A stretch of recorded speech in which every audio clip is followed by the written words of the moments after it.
Sveiki! Šodien es jums pastāstīšu par presi, par to, kā dabūt presi, kā trenēt presi, kā panākt to, lai tā uztrenētā presi būtu arī redzama. Šis ir viens no visbiežāk uzdotajiem jautājumiem. Cilvēkiem interesē, kā man dabūt presi. Es nesaku, ka zinu visu par šo tēmu, bet man ir izdevies tikt no diezgan liela apalīša līdz diezgan sakarīgai formai. Tāpēc es te padalīšos pieredzē par to, kā man ir gājis un ko es uzskatu, kā var vislabāk panākt šo efektu. Pirmkārt, lai būtu redzama presi, ir jāizpildās diviem faktoriem. Un svarīgākais no tiem ir tas, ka jābūt zemam tauku procentam organismā.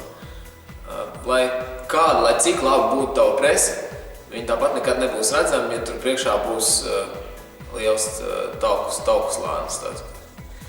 Tas tāpat kā ir pavasarī ar kakām.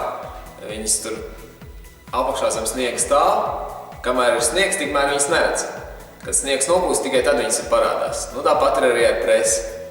Kaut vai tā kā iedomājies ir mūsu šķerpatiks, liels tāds, milzīgs. Viņam tā presa apakšā, tur viņš ir trenējis nenormāli, viņam ir ļoti spēcīga un laba presa, bet viņam viņa nav redzama. Bet, piemēram, ja salīdzinu viņu ar Justinu Bieberu, tad Bieberam ir daudz labāka presa kā šķerpatikam. Tātad Biebers ir labākā formā kā šķerpatiks mums, kas, protams, ir milzu muļķība, bet, presa ir presa. Otrs noteikums, lai būtu laba presa, tad jābūt trenētiem arī pašiem tiem kubikiem apakšā. Tas varbūt nav pat tik svarīgs, kā tas, lai būtu mazs tauku procents, jo ir pat redzēti mazi puikas, bērni, kas viņi nekādu presīti vispār nav taisījuši. Viņiem tāpatās ir redzama tā presa. Tur ir, varbūt tie kubiciņi ir mazi, bet viņi tāpatās ir. Tā kā, pats svarīgākais, lai ir zems tauku procents. Preses vingrinājums tos kubikus var padarīt lielākus, un tā presa būs izteiktāka, kad tas tauku procents būs mazāks. Tāpat tā presa trenējās arī kad tu taisi citus vingrinājumus, kad tu taisi, piemēram, pietupienus, kad tu taisi vilkmi vai jebkuru vingrinājumu, kur darbojas stabilizējuši muskuļi, tu tāpatās darbojas presa arī. Bet ir arī tādi cilvēki, kuriem pat ja viņi nodzinās ļoti liesi, tāpatās tā presa īsti nav redzama. Viņam tad ir obligāti jātaisa tiešie preses vingrinājumi diezgan daudz un regulāri, lai viņam jāuzaudzē tie paši kubiņi. Piemēram, bija man viens čalis, kas nāca, viņš nodzinās tiešām, salīdzinoši tiešām liesi, tā, ka viņam nāca, jau pa vēderu, principā nāca jau tāda vēna ārā. Bet tāpēc presa īsti nebija redzama. Es domāju, kas pa lietu. Viņam vienkārši ģenētika nav tik attīstīta, viņam tad presas muskuļi nav tik attīstīti kā vidēji cilvēkam. Tāpēc viņam jātaisa atsevišķi speciālisti presas vingrinājumu, lai viņam būtu. Tad pamazām viņš pie tā arī piestrādā un viņam ir. Pirms mēs ķeramies klāt pie pašiem vingrinājumiem un ēšanas, ko tieši ēst, cik daudz un tā tālāk, es tomēr gribētu parunāt vēl par ģenētiku. Jo nevar salīdzināt cilvēkus. Piemēram, viens cilvēks, viņš sēž mājās, viņš neko nedara. Viņš ēd daudz, un tāpat viņš nepaliek resns. Viņam vienkārši, varbūt tā viņam bišķīt kaut kāds minimāls, tur talciņš bišķīt ir, varbūt presi neredz, varbūt pat redz presi, ir ļoti ātri vielmaiņa. Bet tad ir atkal otrs cilvēks, kas dara tieši to pašu, tieši tāds pats dzīvesveids, bet viņam sēžot mājās pamazām, aug tāds milzīgs puncis. Tie ir divi dažādi ķermeņa tipi pavisam, un cik reāli vienam dabūt presi, un cik otram, un pēc tam viņu vēl noturēt.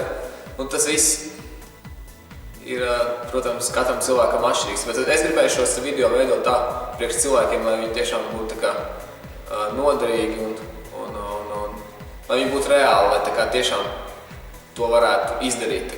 Lai nebūtu, ka tur atnāk kaut kāds super zvaigznes un taisa un saka, viss būs, bet patiesībā dzīvē ir bišķīt savādāk. Tāpēc es tomēr gribu par šo parunāt vēl. Tomēr es gribu pateikt, ka jebkurš principā, bet jebkurš tāds, kas ir 30-40 gadīgs vidējais tāds apalīts, viņš var nodzīties nost, nodīt savu punci un dabūt presi. principā, jebkurš tas ir atkarīgs tikai no gribēšanas. Cik tas daudz ir vajadzīgs, vai tas ir iespējams to noturēt, tas atkal ir cits jautājums. Ļoti labi bija filma tāda, kā viņa saucās, angliski bija I want to look like that guy. Un tur rādīja tieši bija dokumentālā filma, kur tāds baigais kačeks, viņš tur trenēja vienu tādu vienkārši parastu cilvēku, kas bija, viņš tiešām bija tāds parasts cilvēks, un beigās viņam ir izdevās. Līdz kaut kādiem, tā kā viņam nogāja tas puncis nostāk, viņam vienkārši bija plakans vēders, viņš jutās lieliski, viss bija ļoti labi, viņš trenējās, viņš bija spēcīgs, bet tikko kā viņš gāja iekšā tajā pēdējā, kad jau tā kā sacensība tajā zonā jau, kad tur visu jau pilnīgi sūc ārā, viņš jau pēkšņi palika neadekvāts, viņš nevar, pa dienu viņš centās vienkārši iet gulēt, tāpēc, ka viņam nebija enerģijas, viņš pēkšņi bez iemesla sāk raudāt. Interesantu filmu varat noskatīties, tā saucās I want to look like that guy. Bet, principā, tad ir 3 ķermeņa tipi, ektomorfs, mezomorfs un endomorfs. Visvieglāk presi būs dabūt ektomorfam un mezomorfam. Tie, kas ir endomorfs ir tas, kam ir tāds lielāks puncis priekšā. Mezomorfs ir tas, kam viegli auga muskuļu masa salīdzinoši. Un ektomorfs ir tie garie tīvie, kas ir tādi pavisam, un bez muskuļu masas viņiem ir atkal grūti ļoti muskuļu masu dabūt klāt. Bet viņiem atkal nav tauku. Neviens no mums nav tīri viens tips. Visi mēs esam savā ziņā kaut kādi sajaukumi. Viens ir, piemēram, starp endomorfu un mezomorfu. Viņam viegli nāk muskuļu masu klāt, bet viņam viegli arī nāk tauku klāt. Cits atkal ir tur tāds, piemēram, saucamie tie skinny fat, kas ir tieviņš, bet viņam tāpatās ir puncis priekšā. Tā ir sliktākā kombinācija, kāda vien var būt. Tad tas arī viss ietekmēs to, cik viegli un cik vai iespējams to pēc tam būs uzturēt, to presi tādā ziņā. Viens piemērs no dzīves, ko ietekmē, ģenētika arī. Piemēram, man atnāca 2 cilvēki uz zāli pie maniem vingrot, 2 draugi. Abiem salīdzinoši līdzīgs dzīvesveids. Viņi strādāja, man liekas, kad riteņu veiklā un arī nodarbojās šķiet ar downhill, kaut kādu ar riteņiem saistītu, arī kaut kādu sporta veidu diezgan aktīvi. Bet viens no viņiem bija klasisks mezomorfs, viņam bija laba muskuļu masa un zems tauku līmenis. Otrs bija tieši pretēji, viņam bija salīdzinoši maz muskuļu masas un daudz tauku. Tad var iedomāties, ka vienam cilvēkam ir nekas nav jādara, principā, viņš tāds ir. Bet otram cilvēkam ir jāieliek milzu pūliņi, lai pat neiet runa par sasniegšanu tāds otrs cilvēku līmeņi. Kaut vai pietuvoties ir ļoti, ļoti grūti un jāievēro ļoti, ļoti stingrs režīms, gan ēšanas ziņā un treniņus nevar izlaist un miegs un viss tā tālāk, lai tikai pietuvotos tam līmenim. Bet no otras puses, tas ir viens no tiem iemesliem, kāpēc man tik ļoti patīk treniņi, tāpēc, ka tev savā ziņā audzina raksturu. Tas, ka tu nepadodies un cīnies līdz galam un pārvari sevi, nesoties uz to, ka viss ir pret tevi, bet tāpatās pārvari to. Un to izdarot, tad ir, pēc tam ir milzu gandarījums. Beigās viņš arī nomet uz savus 20 kg, bet tāpatās viņš nebija tādā formā kā tas otrs cilvēks. Bet tāpatās viņš bija daudz labāks nekā viņš bija pirms tam. Tas ir liels progress. Ja viņš ļoti gribētu, viņš tiešām ļoti gribētu, viņš varētu arī dabūt arī tiešām presi. Tā kā viņš varētu nocīties tik tālu. Bet tas, kā viņš justos tajā brīdī, kad viņš met nost to presi, tad viņam būtu droši vien, ka arī reibs galva, nav enerģijas, un tas pēdējos taukus viņam būtu ļoti grūti dabūt nost. Un pēc tam tāpatās visu mūžu nedzīvos tādā stāvoklī, tāpēc tas īsti tādam cilvēkam, kam ir vairāk endomorfais tips, īsti tāda izteikta presa ikdienā, tas, diemžēl būs jāsaka, tomēr nē. Vēl viens piemērs par ķermeņa tipiem tieši, es varētu izmantot savu ģimeni. Reku uzlikšu tagad bildi uz ekrāna, un te var redzēt, te ir visa mana ģimene. Tētis tētis, mamma, māsa, brālis un es. Var redzēt, ka tētis ir diezgan klasisks ektomorfs, lai gan viņam šeit šķiet kā 40 gadu varētu būt. Viņam tāpatās ir, var redzēt, presi. Viņam muskuļu masa baigi īsti kā nav, viņš priekš savu augumu viņš arī ļoti maz svēra. Viņam diezgan aktīvs dzīvesveids, viņš uz jumtiem strādāja bet tāpatās arī tie visi kolēģi, kam ir endomorfais tips, lai gan viņi arī bija kā salīdzinoši aktīvi uz jumtu tur strādā. Viņi visi pārsvarā bija tādiem lieliem punčiem. Tur vienmēr bija tie joki, ka no mums diviem sanāca normāls vecis, tur šitās lietas. Bet pretī man mamma, viņa arī jaunība arī mocījās ar lieko svaru, bet viņa arī nodzina nost un viss bija kārtībā. Bet, protams, ar laiku arī mazliet ir tas liekais svars, un viņai ir vairāk tvīzāk tuvāk tam endomorfajam tipam. Un te var arī redzēt, kur es esmu iedzimis, diezgan labi, tāpēc man arī ir diezgan grūti uzturēt, teiksim, tādu presi, visu laiku man toči nav. Es varu viņu dabūt kaut kādu brīdi, jā, bet visu laiku noturēt, tad es vairs nejūtos labi, man arī trūkst enerģijas, nav spēka, es palieku bišķīt tāds agresīvs un tāds dusmīgs, bet, lai es būtu jauks un omulīgs, tad man ir labi jāpēd, tāpēc ziemā es tomēr izvēlos ēst labi, esmu bišķīt lielāks un apaļāks, bet tā jūtos normāli. Bet šajā ziņā man patīk izaicinājumi, tāpēc gan jau es vēl kādreiz uzsēdīšos tā kārtīgi uz diētas. Bet tāpatās, protams, es kādiem 90% ievēru pareizi paiks, vienkārši to daudzumu ēdu lielāku nekā vajag. Arī, protams, ziemā jāvajadzētu arī muskuļu, jo arī visu laiku sēžot uz diētas pie manējā tāda muskuļu, arī pie ķermeņa tipa. Es tikai paliek mazāks un mazāks, un muskuļu masa krītās un krītās, tāpēc vajag kaut kādu laiku, lai tā kā uzņemtu muskuļu masu vismaz līdz tam līmenim, kas bija pirms tam, un tad dzīt nost. Kādreiz man likās, ka vienreiz dabūs to presi, tad viņi tev visu laiku arī būs. Bet tad es smagi aplausos šajā ziņā, tāpēc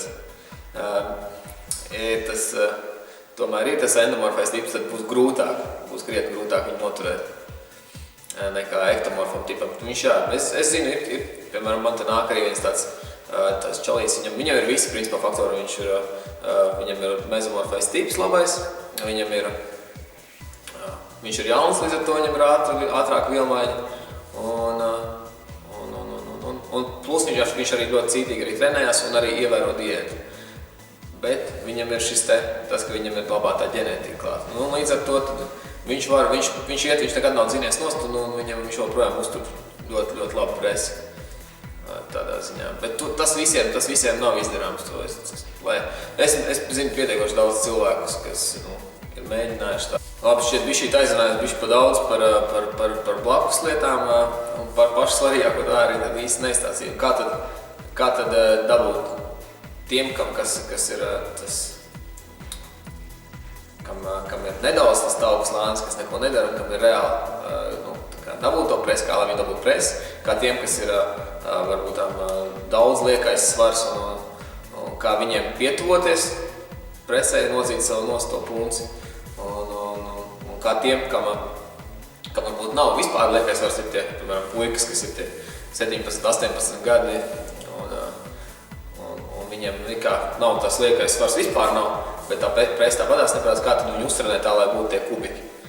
Šoreiz pirmais ir, protams, priekš tiem kubikiem tur ir vingrinājumi, tu trenē un tev aug. Diēta tā ir diezgan sarežģīta lieta tur. Daudz olbaltumvielas un jābūt, pirmkārt jau pats svarīgākais jābūt ir kaloriju deficītā. Tas ir tev jāpēd mazāk nekā tu patērē ar visām aktivitātēm. Tur ir kaut kādas aktivitātes dienā, varam tik daudz. Tu vari viņas vēl paaugstināt, tā kā, piemēram, vēl papildus vēl taisīt kardio. Un tavu vielmaiņu ir kaut kur, piemēram, šeit. Tu uzņem, piemēram, tik daudz, tev vielmaiņa ir šeit, un tās kalorijas uzņemtās ir šeit. Ja tev viņas ir vienādi, un tev ir liekais svars, tev nekas nemainīsies. Tev tas liekais svars nebūs un nenāks nost un sešpaku nekad neredzēs. Ja tu piemēram, taisi vēl vairāk apēt, tev viņš vēl tikai nāks klāt. Tev vajag mazliet zem tās savēs, to, ko tu patērē dienā, apēst bišķīt mazāk kalorijas. Un viņas jāizvēlas arī no pareizajiem produktiem. Tā ir atsevišķa tāda tēma diezgan gara. Bet šoreiz parādīšu tos vingrinājumus tieši presē, kādus taisīt, un tad varam sākt. Presi var sadalīt nosacīt divās zonās. Tas ir viens muskulis, bet var sadalīt divās zonās. Apakšējā un augšējā. Šeit būs tie vingrinājumi, ko veidot uz kūpīs. Neko nevajag izdomāt, nekādas super baigos vingrinājumus, ka tur ir daudz cilvēku grib parasitēt uz tā rēķina, kad cilvēki grib to presi un negrib neko darīt. Un tāpēc pārdod visādi traķības, ko tik nepārdod. Tur viss tur kaut kāds šis tauretiņš, kas tur nokritīs nost, tur kaut ko nost. Tad tur vēl kaut kāds super trenažieris, tad kaut kādas smēres, kaut kādas jostas, visādi nekad mūžā nekad nepazaudēs, tur nekad neieraudzīs tos kubiks ar tādiem sūdiem. Vienīgais veids, kā tu vari viņu dabūt vai pietuvoties maksimāli tuvu viņai, ir ievērojot diētu, cītīgi un trenējot presi. Un trenējot presi, principā, ir otršķirīgi. Pirmais pats svarīgākais ir diēta. To jāievēro ļoti cītīgi. Tad beidzot vingrinājumi. Šis vingrinājums vairāk apakšējā daļā. Sanāk, ka jāceļ kājas augšā. Ja tu nevari vēl taisas kājas pacelt, tad cel tikai celīšu sākumā. Meitenes pārstāvšu tā taisa. Šādiem ir vajadzētu taisīt normāli ar taisnām kājām.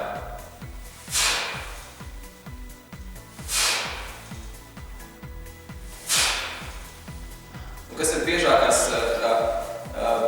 kļūdas, ko pieļauj, tas ir tad, kad sāk taisīt nevis uz preses rēķina, to vingrinājumu, bet sāk taisīt uz inerces rēķina, kad iešlopojās šā terpums augšā. Tas, protams, ir galīgi garām, tad tu tādā veidā netrenē presi, tad tu vairāk, vairāk tīri uz inerces strādā. Bet cēlies tā, ka katrā vingrinājumā, katrā jācenšas nomāt līdz maksimāli, ko tu dari, un tu, piemēram, trenē presi, tad tev jādomā par presi, kā tev viņu sasprindzinās. Trenē biceps vai tu trenē krūtis. Tu domā līdz, ka tu nes vienkārši glupi cel augšā to svaru, vai tu domā, ka tu ar krūtīm cel, tad tev sasprindzinās visu. Tā labāks darbosies muskulis, tas pats arī ir presi.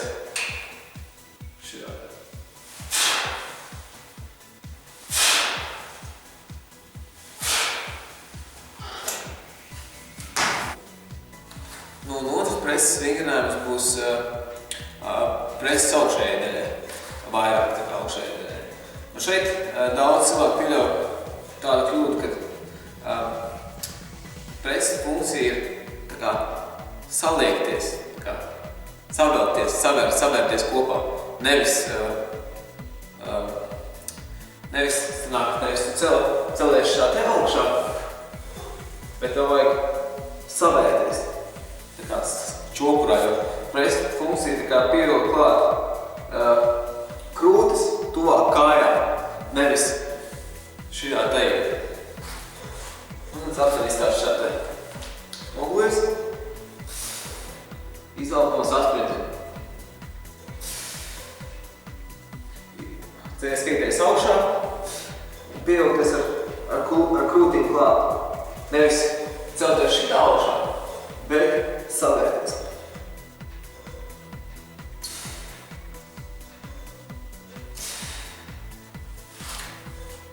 Augšējā pozā izelpo un sasprindzi bišķīt uzreiz jutīs, kā viss sāp.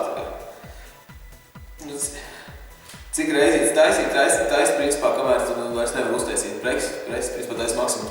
Bet, ja tu gribi tiešām tāds trenēt tā, lai augtu tie kubiki, tad jāatrod tāds veids taisīt, lai tev būtu tajā diapazonā aptuveni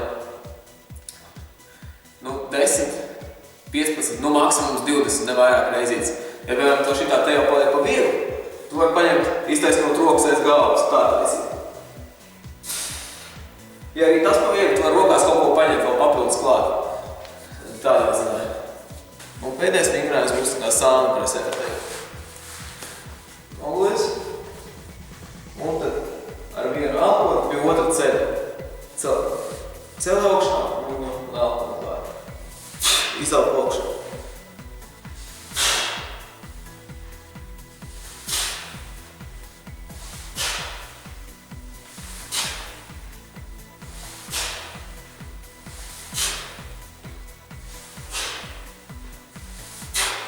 Arī šeit centies domāt to, ka tu nevis celies augšā uz tā sāna šīdā, bet ka tu tā kā atkal tā kā čokurāji savēlies.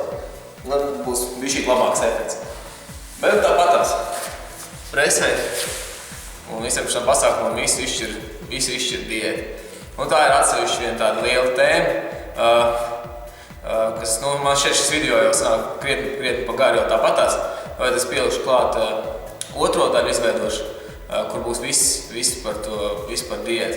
Ja tev interesē, tad pieraksties mūsu kanālam, abonē, un informācija būs. Spied like, ja patika, abonē, un tiekamies nākamreiz.